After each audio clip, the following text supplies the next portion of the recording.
ಅಸ್ಸಲಾಮು ಅಲೈಕುಂ ವರಹಮತುಲ್ಲಾಹಿ ವಬರಕಾತು. ಪ್ರೀತಿಯ ಸಹೋದರ, ಕೇವಲ 21 ವರ್ಷದ ಹರೆಯ, ಕಣ್ಣಲ್ಲಿ ನೂರಾರು ಕನಸುಗಳು, ಕೈಯಲ್ಲಿ 2 ವರ್ಷದ ಮುಗ್ಧ ಮಗು. ಆದರೆ ಇಂದು ಆ ಮಗು ಅಮ್ಮ ಅಂತ ಕರೆದರೆ ಓಡೋಡಿ ಬರಲು ಆ ತಾಯಿ ಜಗತ್ತಿನಲ್ಲೇ ಇಲ್ಲ.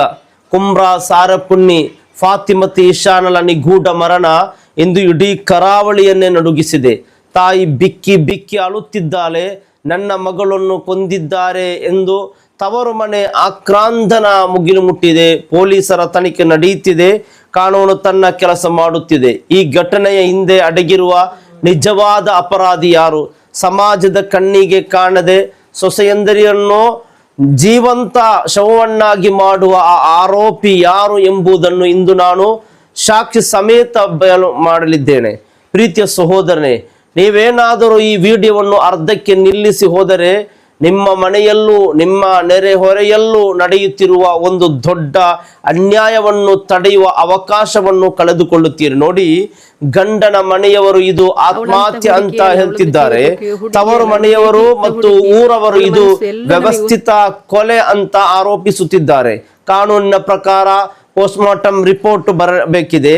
ಆದರೆ ಒಂದಂತೂ ಸತ್ಯ, ಒಂದು ವೇಳೆ ಇದು ಆತ್ಮಹತ್ಯೆ ಆಗಿದ್ದರೂ ಸಹ ಇಸ್ಲಾಂ ಮತ್ತು ಭಾರತೀಯ ಕಾನೂನು ಎರಡರ ಪ್ರಕಾರವೂ ಆತ್ಮಹತ್ಯೆಗೆ ತಳ್ಳುವುದು ಅಥವಾ ಪ್ರಚೋದಿಸುವುದು ಕೊಲೆಗಿಂತ ಕಮ್ಮಿ ಏನಲ್ಲ. ನೋಡಿ ಸಹೋದರರೇ, ಒಂದು ಜೀವ ತನ್ನ ಮಗುವನ್ನು, ತನ್ನ ತಾಯಿಯನ್ನು ತೊರೆದು ಸಾವಿನ ಹಾದಿ ತುಳಿಯಬೇಕೆಂದರೆ ಆ ಜೀವ ಆ ಮನೆಯಲ್ಲಿ ಎಂಥ ನರಕ ಯಾತನೆ ಅನುಭವಿಸಿರಬೇಡ. ನೋಡಿ, ತಾಯಿ ಜುಬೇದರ್ ಅವರ ಕಣ್ಣೀರು, ಅಣ್ಣ ತಮ್ಮಂದಿರ ಆಕ್ರಾಂದನ ಇಡೀ ಸಮಾಜಕ್ಕೆ ಪ್ರಶ್ನೆ ಕೇಳುತ್ತಿದೆ.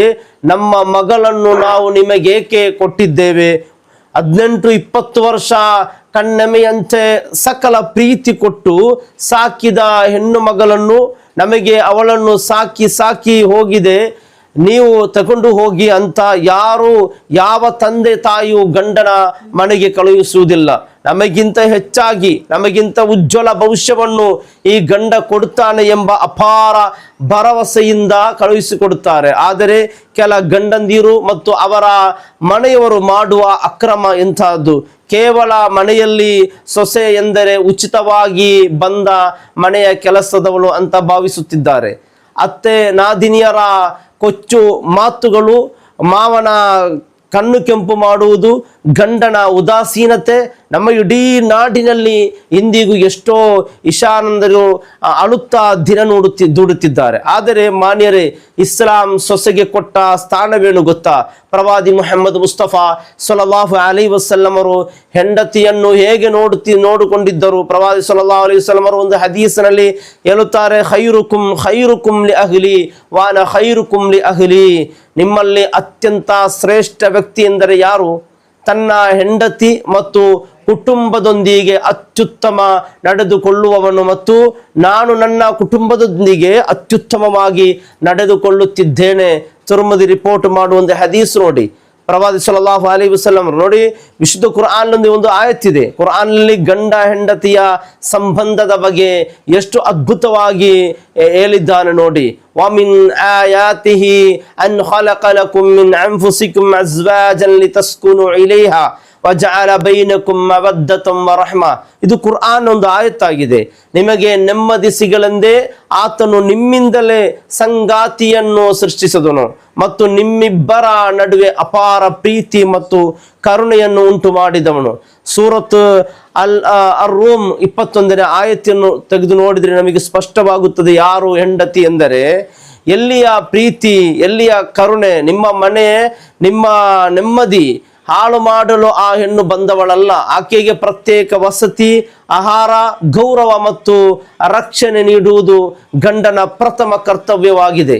ಗಂಡನಾದವನು ಹೆಂಡತಿ ಮತ್ತು ತಾಯಿಯ ನಡುವೆ ನ್ಯಾಯಸಮ್ಮತವಾಗಿರಬೇಕು ಹೊರತು ಹೆಂಡತಿಯ ಮೇಲಿನ ದೌರ್ಜನ್ಯವನ್ನು ನೋಡಿಯೂ ಸುಮ್ಮನಿರುವುದು ಆಂತನವಲ್ಲ. ಆಲಿಸಿ, ಪರರ ಮಗಳನ್ನು ಮನೆಗೆ ತಂದು ಆಕೆಯ ಮನಸ್ಸನ್ನು ನೋಯಿಸಿ ಚುಚ್ಚು ಮಾತುಗಳಿಂದ ಆಕೆಯ ಜೀವ ಹಿಂಡುವ ಹೆತ್ತೆಯಂದಿರು ಮತ್ತು ನಾದಿನಿಯರೇ, ಇಸ್ಲಾಮಿನಲ್ಲಿ ನಾಲಿಗೆಯಿಂದ ಇನ್ನೊಬ್ಬರಿಗೆ ನೋವುಂಟು ಮಾಡುವುದು ಎಷ್ಟು ದೊಡ್ಡ ಪಾಪ ಗೊತ್ತಾ? ಪ್ರವಾದಿ ಸಲ್ಲಲ್ಲಾಹು ಅಲೈಹಿ ವಸಲ್ಲಮರು ಒಂದು ಹದೀಸ್ನಲ್ಲಿ ನೆನಪಿಸ್ತಾರೆ, ಅಲ್ ಮುಸ್ಲಿಮು ಮನ್ ಸಲಿಮಲ್ ಮುಸ್ಲಿಮೂನ ಮಿನ್ ಲಿಸಾನಿಹಿ ವಯದಿಹಿ. ಇನ್ನೊಬ್ಬ ಮುಸ್ಲಿಮನು ಯಾರ ನಾಲಿಗೆ ಮತ್ತು ಕೈ ಉಪದ್ರವದಿಂದ ಸುರಕ್ಷಿತರಾಗಿರುತ್ತಾನೋ ಅವನೇ ನಿಜವಾದ ಮುಸ್ಲಿಂ. ನೋಡಿ ಎಷ್ಟು ದೊಡ್ಡ ಗೌರವಿರುವ ಹದೀಸ್ ಆಗಿದೆ ಬುಖಾರಿ. ನಿಮ್ಮ ನಾಲಿಗೆಯ ಚುಚ್ಚು ಮಾತುಗಳಿಂದ, ನಿಮ್ಮ ಸ್ವಾರ್ಥದಿಂದ ಒಂದು ಹೆಣ್ಣು ಕಣ್ಣೀರು ಹಾಕಿದರೆ ಆಕೆಯ ಪ್ರತಿಯೊಂದು ಕಣ್ಣೀರಿನ ಹನಿಗೂ ಅಲ್ಲಾಹನ ದರ್ಬಾರ್ನಲ್ಲಿ ನೀವು ಜವಾಬ್ದಾರರಾಗಿರುತ್ತೀರಿ. ಪ್ರೀತಿಯ ಸಹೋದರರೇ, ಅಲ್ಲಾಹನು ಕುರ್ಆನ್ನಲ್ಲಿ ಎಚ್ಚರಿಸಿದ ಒಂದು ಮಾತು ಇದೆ, ವಲಾ ತಹ್ಸಬನ್ನಲ್ಲಾಹ ಗಾಫಿರನ್ ಅಮ್ಮಾ ಯಅಮಲುಲ್ ಝಾಲಿಮೂನ್. ಎಷ್ಟು ದೊಡ್ಡ ಅದ್ಭುತವಾದ ಆಯತ್ತಾಗಿದೆ ಇದು. ವಲಾ ತಹ್ಸಬನ್ನಲ್ಲಾಹ ಗಾಫಿರನ್ ಅಮ್ಮಾ ಯಅಮಲುಲ್ ಝಾಲಿಮೂನ್. ಈ ಅಕ್ರಮ ಎಸಗುವವರು ಮಾಡುತ್ತಿರುವುದರ ಬಗ್ಗೆ ಅಲ್ಲಾಹನು ಅಜ್ಞಾನಿಯಾಗಿದ್ದಾನೆ ಎಂದು ನೀವು ಎಂದಿಗೂ ಭಾವಿಸಬೇಡಿ. ಆತನು ಅವರ ಶಿಕ್ಷೆಯನ್ನು ಕಣ್ಣುಗಳು ತದೇಚ್ಛದಿಂದ ನೋಡುವ ಆ ಅಂತಿಮ ದಿನದವರೆಗೆ ಮುಂದೂಡುತ್ತಿದ್ದಾನೆ ಅಷ್ಟೇ.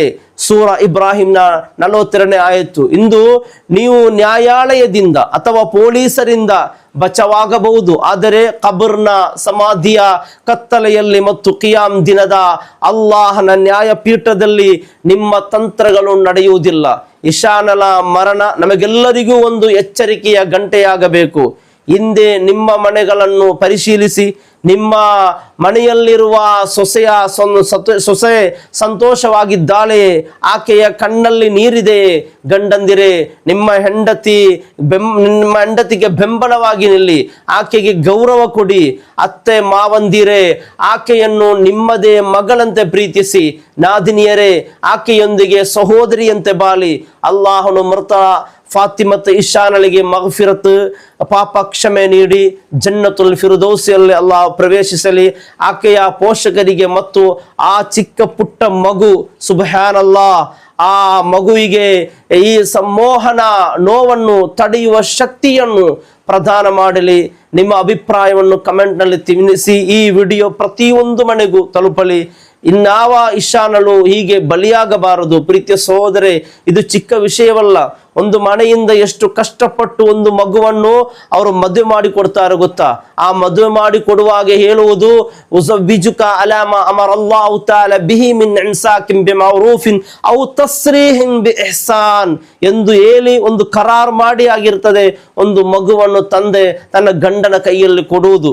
ನಿನಗೆ ನಾನು ಈ ಕೊಡುವ ನನ್ನ ಪ್ರೀತಿಯ ಮಗಳಿದ್ದಾಳದ್ದಲ್ಲ, ಈ ಮಗಳನ್ನು ನನ್ನ ಮನೆಯಲ್ಲಿ ಸಾಕಿ ನನಗೆ ಸಾಕಾಗಿ ಹೋಗಿತ್ತು ಎಂದು ಕೊಡುವುದಲ್ಲ. ನೀನು ನನಗಿಂತಲೂ ಪ್ರೀತಿ ಕೊಡ್ತೀಯಾ, ನನಗಿಂತಲೂ ಉಜ್ವಲ ಭವಿಷ್ಯವನ್ನು ಕೊಡ್ತೀಯಾ.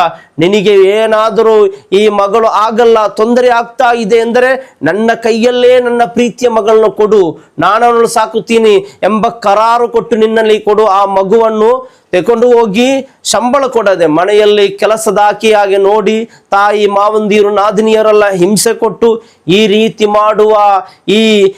ಮಾಡುವ ಇದಕ್ಕೆ ಅಲ್ಲಾಹನ ದರ್ಬಾರ್ನಲ್ಲಿರುವ ಶಿಕ್ಷೆ ಹದೀಸ್ಗಳಲ್ಲಿ ಕುರ್ಆನಲ್ಲಿ ನೋಡಿದರೆ ಬೆಚ್ಚಿ ಬೀಳುವಂತಹ ಒಂದೊಂದು ಹದೀಸ್. ಪ್ರೀತಿಯ ಸಹೋದರರೇ, ನಮಗೆ ಕೊಟ್ಟ ಅನುಗ್ರಹವಾಗಿದೆ ನಮ್ಮ ಹೆಂಡತಿ, ನಮ್ಮ ಮನೆಯಲ್ಲಿರುವ ಸೊಸೆ.